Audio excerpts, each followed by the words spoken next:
myself Abhishek Savalia and welcome to my new video. So today's topic is that we are talking about kidney stone and what are the symptoms a patient suffering from a kidney stone, and also we are going to talk about how the kidney stone form in our body. So stay on and let's watch the whole video.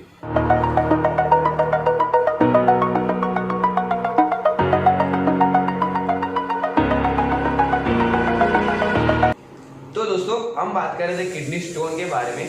तो kidney stone को renal stone भी कहा जाता है, renal calculi भी कहा जाता है, नेफ्रोलिथेसिस भी कहा जाता है मेडिकल टर्म में। तो सबसे पहले तो हम थोड़े कॉमन टॉक्स बोलेंगे, मतलब कुछ आम बातें बोलेंगे किडनी स्टोन में होती है। तो ये हर एज ग्रुप में होता है, हर उम्र में होता है किडनी स्टोन। ऐसा जरूरी नहीं है कि बुजुर्गों में होता है, बच्चे में नहीं होता है। 2 साल के बच्चे से लेके 50-60 साल के बुजुर्ग तक हर किसी को हो सकता है।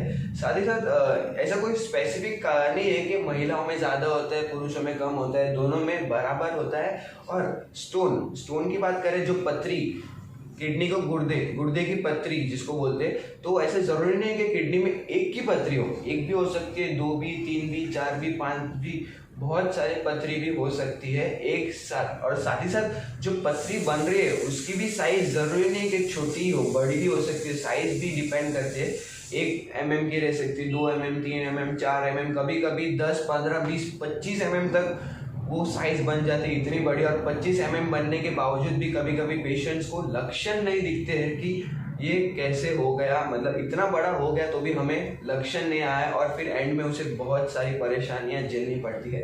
तो दोस्तों, तो ये था कुछ कॉमन टॉक्स, आम बातें जो किडनी स्टोन में रहती है। तो अब हम देखेंगे कि ये स्टोन हमारे बॉडी में बनता कैसे। तो सबसे पहले तो मैं बता दूं कि हमारे बॉडी में, हमारे शरीर में एक यूरिनरी सिस्टम रहती है। जी, यूरिनरी सिस्टम का काम क्या है, जो हमारे बॉडी में जो वेस्ट कचरा है उसको बाहर निकालने का। और यूरिनरी सिस्टम में सबसे मेन कौन है, किडनी, जिसे गुर्दे भी कहा जाता है। तो उसका काम क्या है, बाहर कचरा निकालना। तो ये कचरा आता कहाँ से? तो दोस्तों, हम जो खाते हैं उसमें बहुत सारे मिनरल्स रहते हैं, केमिकल कंपोजिशंस रहते हैं, कैल्शियम, ऑक्सलेट, फॉस्फेट, सोडियम, ये सब की मात्रा ज़्यादा रहती है। साथ ही साथ कभी कभी पानी पीने में भी आ जाता है ये सब चीज़। तो हमारे शरीर को, हमारे बॉडी को जितनी चीज़ चाहिए रहती है उतना वो ले लेती है, और बाकी की सब चीज़ है वो किडनी के थ्रू बाहर, पेशाब के द्वारा वो हमारे शरीर से बाहर निकाल देती है। तो हमारे शरीर में सबसे पहले तो एक एनाटॉमी बोलते हैं उसको, क्या कैसे रहता है यूरिनरी का। तो मतलब अभी हमारे पास 2 किडनी है और दोनों किडनी की तरफ पीछे की तरफ रहते हैं, उसमें से 2 पाइप जैसे स्ट्रक्चर बाहर आते हैं, और वो उसको क्या बोलते हैं, यूरेटर बोलते हैं। 2 पाइप जैसे स्ट्रक्चर, अभी एक किडनी, उसमें 2 पाइप जैसे स्ट्रक्चर बाहर आए, उसे यूरेटर बोलते हैं। और फिर वो यूरेटर इधर यूरिनरी ब्लैडर जैसा रहता है, ऐसा गोल, जो हमारा पेशाब बनता है वो वहां जाके जमा होता है यूरिनरी ब्लैडर में। और यूरिनरी ब्लैडर से वापिस एक पाइप लाइक प्रोजेक्शन बाहर आता है, उसे हम यूरेथ्रा कहते हैं। ये यूरेथ्रा दोनों में रहता है, पुरुष और महिला में, पर पुरुष में बड़ा रहता है एज कम्पेयर टू महिला, क्योंकि पुरुष में पेनिस के थ्रू वो थोड़ा लंबा बाहर रहता है। तो ये था कुछ यूरिनरी सिस्टम के बारे में कि वो कैसा काम करता है। तो जो पथरी है, ऐसा जरूरी नहीं है कि खाली किडनी में ही बने, हर कोई जगह पे बन सकता है। जो जगह पे बनता है उसे वहां का नाम दिया गया है। जैसे मान लो अगर किडनी में बन रहा है, अगर किडनी में पथरी बन रही है तो हम उसे नेफ्रोलिथेसिस कहते हैं। फिर अगर यूरेटर, मैंने कहा किडनी से जो पाइप बाहर निकलता है, वो पाइप में अगर वो पथरी बन रही है तो उसे हम बोलते हैं यूरोलिथेसिस बोलते हैं। अगर वही पथरी, मैंने बोला पाइप कहाँ जमा होता है, यूरिनरी ब्लैडर में, अगर वो पथरी यूरिनरी ब्लैडर में जमा हो रहा है तो हम उसे सिस्टोलिथेसिस भी कहते हैं। तो अब हम देखते हैं ये बनता कैसे। तो मैं एक एग्जांपल देता हूँ आपको कि ये कैसे बनता है। मान लीजिए आपने एक ग्लास लिया, पूरा ग्लास पानी का भरा हुआ है, नहीं तो आप एक कप लो, अज्यूम करो आप कि ग्लास एक कप है, उसमें आपने पूरा ग्लास या पूरा कप पानी का भरा हुआ है, और उसमें से आपने इतना सा शक्कर डाली या नमक डाला तो घुल जाएगा ना। पर अगर आपने इतना सारा शक्कर में तो इतना सारा नमक लिया तो घुलेगा नहीं, एक जगह पे अटक जाएगा। तो वैसे ही हमारे शरीर में रहता है। अगर आप जो दिन भर खाते हो, अगर वो बराबर मात्रा में खा रहे हो तो ठीक है, बट बहुत ज्यादा खाते रह रहे हो तो हमारा किडनी क्या करता है कि जो चीज चाहिए वो रखेगा और बाकी सब निकालता है, बट इतना सारा चीज आ रहा है हमारे बॉडी में तो उतना काम नहीं कर पाते। इसके कारण क्या होता है कि जो बहुत सारी चीज, कौन सी चीज रह सकती है, मिनरल रह सकते हैं, केमिकल कंपोजिशन रह सकते हैं, ऑक्सलेट, कैल्शियम रह सकते हैं, वो सब चीज जो बहुत ज्यादा मात्रा में हमारे बॉडी में वो जमा हो जाती है उधर किडनी में, और जमा होने के कारण पथरी बनना चालू होती है। और साथ ही साथ अगर हम पानी कम ले तो उससे कारण क्या, पानी कम लिया और वो सब मात्रा अगर हम लोग ने ज्यादा डाली तो उसके कारण भी पथरी बनने के चांसेस बहुत ज्यादा बढ़ जाते हैं। और पथरी कैसे बनेंगे फिर, अगर ये मिनरल है, फॉर एग्जांपल कैल्शियम की बात करो, अगर ये कैल्शियम है तो धीरे धीरे आपस में ऐसे जुड़ जाएंगे और जुड़ने के बाद धीरे धीरे ऐसे अपना आकार लेना चालू कर देंगे। अपने साइज के हिसाब से उन लोग साइज बनाते रहते हैं अपने बड़े, जितने साइज बड़े बनेंगे उतने ज्यादा हमें लक्षण आने के चांसेस रहते। तो ऐसा हमारे शरीर में किडनी स्टोन बनता है। मैं कुछ कॉमन पथरी स्टोन के बताऊंगा जो हमारे किडनी में होते हैं। तो सबसे पहले कैल्शियम ऑक्सलेट और दूसरा है कैल्शियम फॉस्फेट। जी हाँ दोस्तों, कैल्शियम ऑक्सलेट और दूसरा कैल्शियम फॉस्फेट। अगर ये दो पथरी को अगर हम मिला दे तो किडनी में 70 से 75% जो पथरी बनती है ये दो चीज से ही बनती है। साथ ही साथ एक्सेस यूरिक एसिड बनने से भी हमारे किडनी में पथरियां बन सकती है। मैग्नीशियम फॉस्फेट ऑक्सलेट, इसके कारण भी हमारे किडनी में पथरी बन सकती है।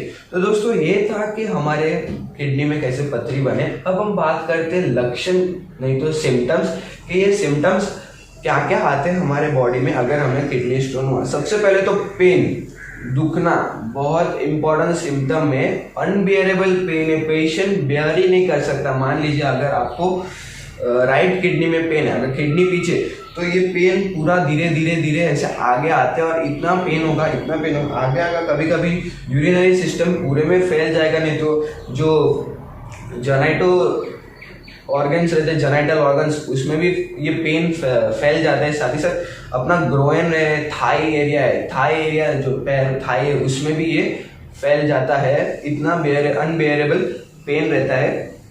तो अगर आपको ऐसे टाइप के पेन हो रहे हैं जहाँ पे इधर पेन है और ये पूरा ऐसा फैल रहा है आसपास, और फिर नीचे के एरियाज भी आपको सब अफेक्ट हो रहे हैं, आपको नीचे के एरियाज भी ज़्यादा दुख रहे, तो आपको एक बार अपने डॉक्टर को बता देना चाहिए, दिखाना चाहिए कि मुझे ऐसा सब है कि तो मुझे किडनी स्टोन है कि नहीं। साथ ही साथ बर्निंग यूरिन, आप जब पेशाब कर रहे हो तभी बहुत ज़्यादा जलन होती है यूरिन में, उसको सिस्टाइटिस भी बोलते हैं।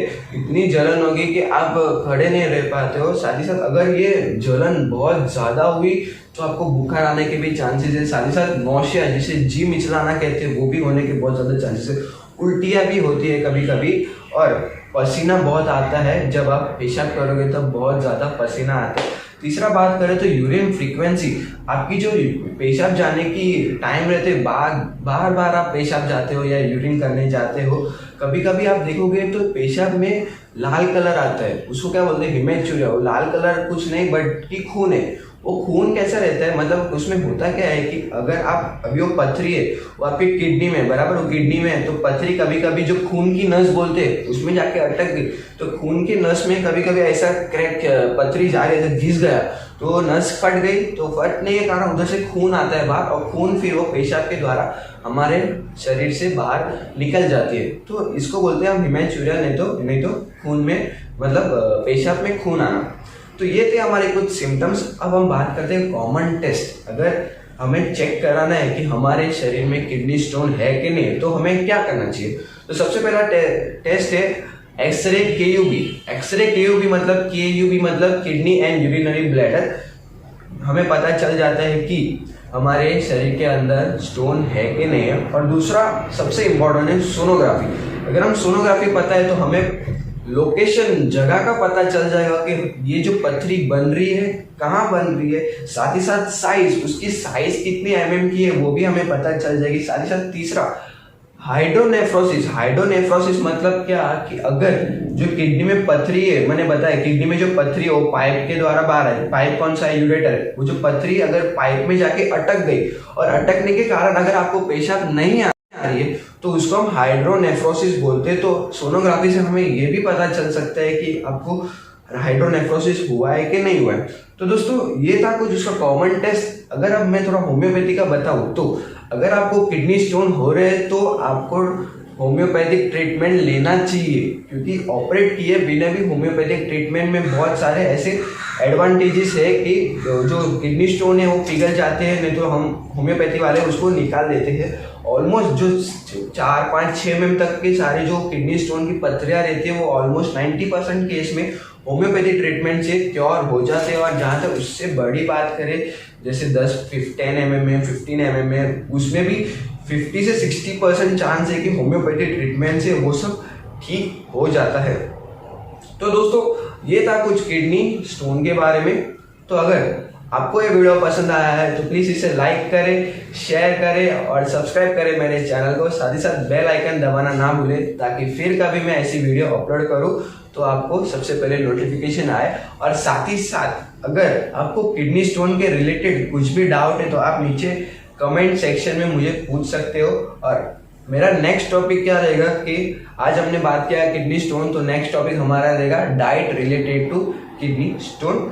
सो स्टे ऑन और मेरे हर वीडियो देखते रहिए। Till then good bye.